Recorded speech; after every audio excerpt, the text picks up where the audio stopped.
I'm Tommy Curran. How we doing this week?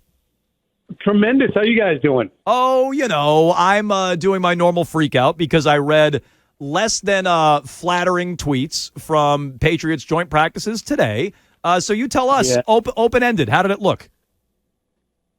Really good for about the first hour of the 3-hour session.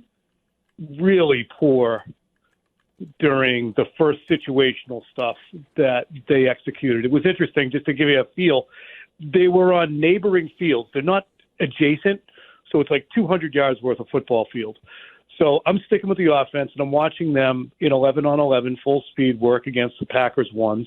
And they had a lot of really nice plays. Mac had some really excellent throws. They had some good inside runs. They were getting good push. But eventually the teams came together, and they all went to one field, and it would be the Patriots offense against the Packers defense, and everybody else would stay on the sidelines. And they just got bogged down immediately. The session began with a sack, led to an OPI. There was a false start on, I believe, Riley Reif. Just a parade of things that I had not seen in terms of a lack of focus and composure. And I really think, I just don't think that they had their sea legs under them to a large extent. I think they hit the friggin' wall. Tom, we were playing some audio from you on TV last night where you were talking about, looks like Bill Belichick isn't totally sure what he wants from this offense, what he wants them to look like, what their identity is. What kind of, mixed messaging or mixed ideas are you seeing out there that's leading you to say that? Because to me, that sounds so frustrating that bringing in Bill O'Brien, they don't know what direction they want to row in. They just don't have... So, for instance, I was standing there today, and I'm watching screen after screen after screen, throwing it sideways and getting guys in space. The problem is they don't have a single electric player in space except for Marcus Jones. I mean, DeMario Douglas, yes, but their offense is very much now, it's getting people into spots. There's no explosiveness down the field, so you need to create explosiveness by throwing it sideways. So you need extreme athletes who can break tackles and have shake and can do things after the catch. And I'm just not seeing that. You said Marcus Jones was out there on offense? No. I misspoke. I didn't misspeak. He's just an example of one of the explosive players, yeah. They just don't have, like I'm using Marcus Jones as a defensive player as probably their most explosive offensive player in some ways. Hopefully that changes for them. Ramondre Stevenson is the guy who's explosive, but you're watching Jordan Love and the Packers, and they're pressing it downfield. And that's nobody's idea of a playoff team or nobody's idea of a top 10 quarterback. But it's a more watchable product. The Patriots are very much into a motion, screen, chicanery, play action operation that we're seeing right now. And I just don't know if the pieces are fitting yet. It's been good. It's been way better than last year. But that's what I'm driving at when I say that, Mego. Is it something that they can, just really quick, is it something that they can smooth out, that you think if they keep going in that direction, it's going to be a more watchable product once we get to the regular season? Yeah. Or do you think they'll shift gears, go in a different direction? Well, what's wild is you look at last year, they made a conscious effort, and Mac Jones talked about it during camp, and their philosophy changed. We're going to press it down the field more. And they did that against the Baltimore Ravens. Threw it all over the place and lost the game, but they generated offense. We're not seeing them press the ball down the field anymore. And this is an NFL where you have to get, in my estimation, to 27 points against good teams because they're going to do it to you. And trying to throw it sideways or scheme it up and outsmart people all season long is not going to get you to 27 points on the regular against the better teams. So, to me, they just don't have the artillery to do that, to get to being a 27-point-a-game team against the good ones. So it should get better. It will get better than what we saw today, but it's still going to be, okay, here we go on a 12-play, 65-yard drive. Hopefully we end it with a touchdown. Tommy, Tommy, after the Houston game, you implored me, I believe, not to overreact to the offensive line and the offensive line play. You said none of the starters were in. You had the McDermott playing on the wrong side. You had 3 of your 5 starters there today, and from reports, they got sacked 13 times, some very high number. Is it okay to start freaking out about the offensive line now? I don't know if I had 13 sacks, and they were out there for 3 hours. That's only 4 sacks an hour, Christian. I mean, a football game is 3 hours.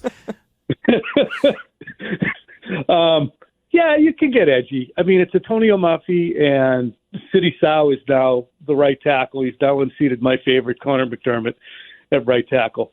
I was a big Connor McDermott guy for a while, but I said, has he really been that bad? And everybody around me nodded. I said, all right. So he's out. So now you have 2 rookies out there, and it's certainly worth sweating that level of drop-off. And I'm not convinced on Riley Reif either at the right guard spot. But, you know, it's Cole Strange, who's a first-round pick, and Michael Wenu, who plays on a borderline Pro Bowl level, who should come back and help the offensive line. I guess that was my caveat more than anything, Christian, is they still don't have those guys out there.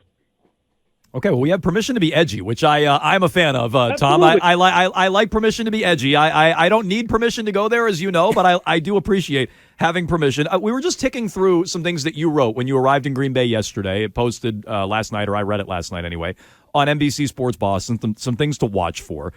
You wanted to see Mac Jones outperform Jordan Love. Did that happen?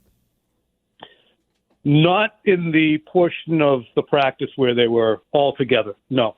I think that the Packers offense, and it was not a knockout one way or the other, but much more explosive plays from Jordan Love and the Packers offense on the Patriots defense, and some of the young defensive backs got lit up. And we really didn't see that at all for Mac Jones. So I think Jordan Love probably outplayed Mac going against the Patriots defense, which really wasn't supposed to happen. You know, the Patriots defense is supposed to not get lit up by Jordan Love. And they didn't get totally lit up. They started slowly, but they did hit a stride where the Patriots were getting zooed on pretty quick. Saw a report, and I think Mac even acknowledged it in the media availability right after practice, that he got barked at from Belichick about some miscommunication at the end of practice, or towards the end of practice. Yes. Is that the kind of coaching that you think that Mac will respond to this year? We've heard him talk about wanting hard coaching. Seeing them interact like that, probably not a cause for concern, but do you think that he'll respond on the field? I think Bill was just pissed because it had just looked so bad for going on about a half an hour. And I don't know what Mac started to explain when I asked him about it, because I saw the play. Bill, basically Mac threw it out of bounds. But I think Kendrick Bourne might have slipped, but it was still not a great throw. And Bill just goes, GD, waves his arms, and I've never seen him yell at Mac Jones in public. I'm sure he has at other points, but I've never seen it. Right, we've seen it the other way around, but yeah, not right. Not that way, yeah. I don't think so. I guess, Mego, I don't think it's a concerted effort to coach him harder in a more demonstrative way. I think his patience ran out right there because it was not looking good. They spent a fair amount of time. I always think these things are interesting to note. He had the team around him for a long time, Belichick did, at the end of practice. And I was trying to lend an ear, and I heard the word poop a few times from him. But a emanating. less nice version? Yeah. Be funny if he was just saying poop. You guys, stop with the poopy plays. How is O'Brien reacting to all of this? We haven't heard much of him freaking out at anybody. Is this a kinder, gentler Billy O'Brien this year? So far, he was fairly nonplussed. That's a good question, Christian. Again, you're trying to watch so many different things, including the ball. But I will pay some close attention to Bill O'Brien's reactions, because that's when you're getting a good indicator of whether the play went completely haywire or the defense just made a good play. Will be the reaction of the offensive coordinator. So I'm going to pay closer attention to that, because prior when I watched him, very stoic. Yeah, no trouble. That's what we're all here for. So, Tom, what grade would you give the Patriots overall for this practice? C-. C-. Okay, that's not great. Maybe that's honestly honestly a little better than I thought, but that's not great. Okay, C- with a poor finish. 2.1 GPA. It's what? No, the beginning was good. The beginning was good. They looked really good at the outset, offensively. Okay, and then not so much, and Bill had to yell at Mac and then say poop to him a whole bunch after practice. Yeah. So that's how you end up with a C-.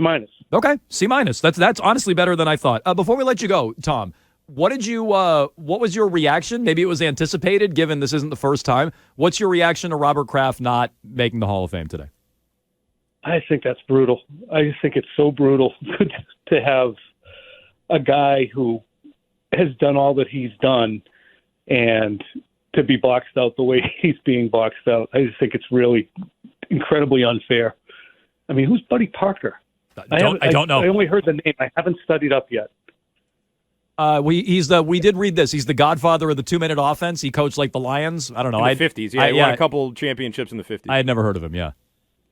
Yeah, I don't know. I'm a big fan of trying to get people into halls of fame while they can still appreciate them. And I think that Robert Kraft certainly could at this juncture. Buddy Parker, you can put him in next year. You can put him in the year after. You could put him in any of the last 50 years. Apparently he did something this year that made him necessary to get into the Hall of Fame. I don't know what it was. Okay, he is Tommy Curran. We'll leave it there. You can check out his work. NBC Sports Boston. He's live from Green Bay. I'm assuming you're on TV tonight, right, Tom? Yes, sir. Also, no disrespect to Buddy Parker. No, but I'm with you. At any point in the he's been dead for 40 years. Like there was no real rush to get him in. So Tommy Curran, you can check him out on TV. Check him out on NBCSportsBoston.com as well. And we'll talk to you next week, Tom. Thank you, guys. All right. Tommy Curran, as all our guests, joins us on the Harbor One Hotline. C-, not good, but better than I thought.